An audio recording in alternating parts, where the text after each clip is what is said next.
Amis du jour, chalutations. Pour les petits nouveaux, moi c'est Sekhmet et je vous souhaite la bienvenue dans mon podcast littéraire. Dans mon émission, je vais tenter 3 fois par semaine de vous donner envie de découvrir des livres de tout poil, récents et moins récents. Alors, si ça vous tente, c'est par ici la suite. Aujourd'hui, je vais vous présenter Le restaurant des recettes oubliées de Kashiwai Hisashi, publié aux éditions Nami. Dans ce roman sociétal japonais, nous allons rencontrer le propriétaire du restaurant Kamogawa, Monsieur Kamogawa Nagare et sa fille Kamogawa Kiyoshi. Cet ancien fonctionnaire de police à la retraite est désormais aux cuisines de son restaurant, mais continue d'être un enquêteur pour les gens qui viennent le solliciter, sa fille et lui, au bureau d'enquête.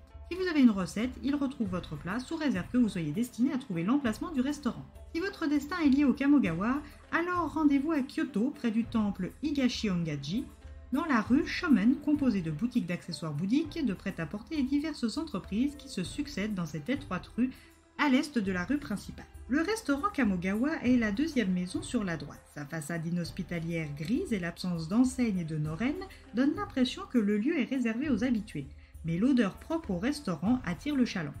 Lorsque l'on finit par oser franchir le seuil, on peut compter 4 tables en mélamine pour 4, un comptoir de 5 assises marquant la séparation avec la cuisine.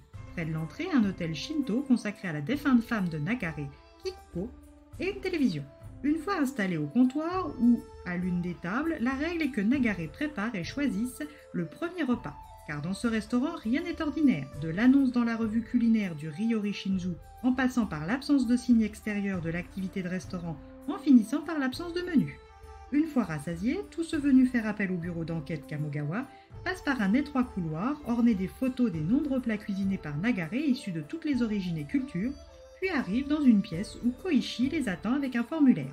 Tous les clients à la recherche d'un plat doivent inscrire leur nom, prénom, adresse, âge, date de naissance, numéro de téléphone et leur profession.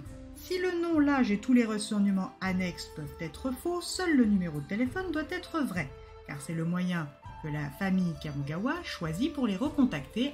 Une fois les 2 semaines nécessaires à Nogare pour mener l'enquête, c'est par ce moyen qu'ils seront conviés à la dégustation avec l'exposition des découvertes liées à ce plat. C'est donc ainsi que Kuboyama Hideji, ancien collègue de Nagare à la police, arrive.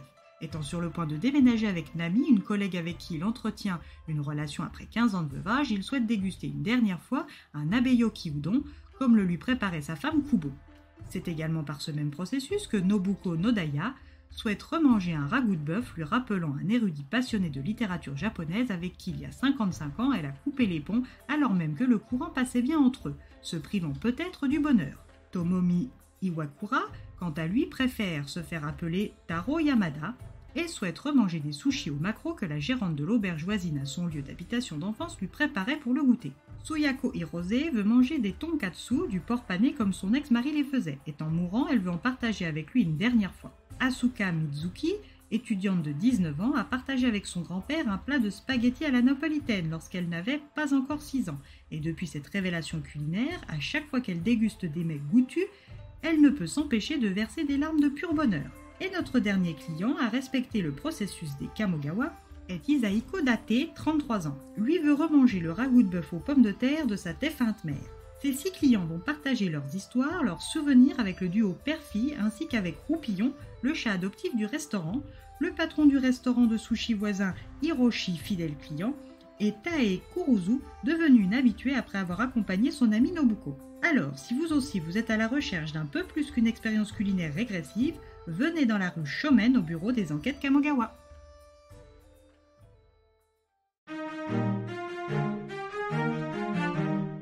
Une lecture agréable, immersive et un tantinet contemplatif. Au restaurant Kamogawa, on vient chercher plus qu'une saveur perdue ou oubliée. On vient retrouver un morceau de son histoire, apprendre sur soi ou sur ses proches.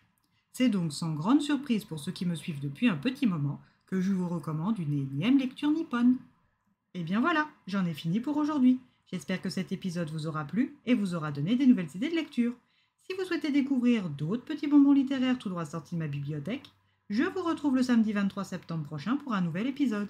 Et si d'ici là je vous manque de trop, n'hésitez pas à me rejoindre sur mon compte Instagram, @leslectures de Sekhmet. Sur ce, chalut les amis et à la prochaine!